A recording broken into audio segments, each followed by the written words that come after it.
বাঘ ও হরিণ। এক ছিল বাঘ আর এক ছিল হরিণ।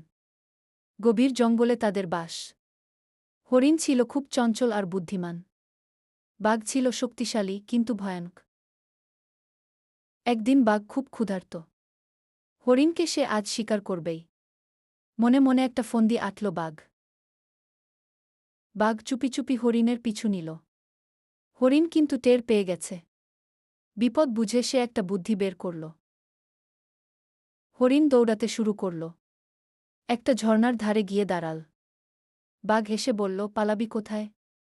আজ তোকে আমি খাবই। হরিণ হেসে বলল, সাহস থাকে তো ঝর্ণা পার হয়ে আমাকে ধরো। বাঘ গর্জন করল।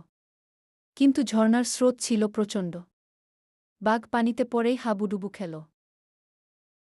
হরিণ হাসতে হাসতে বলল, বুদ্ধি যেখানে, শক্তি সেখানে পরাজিত।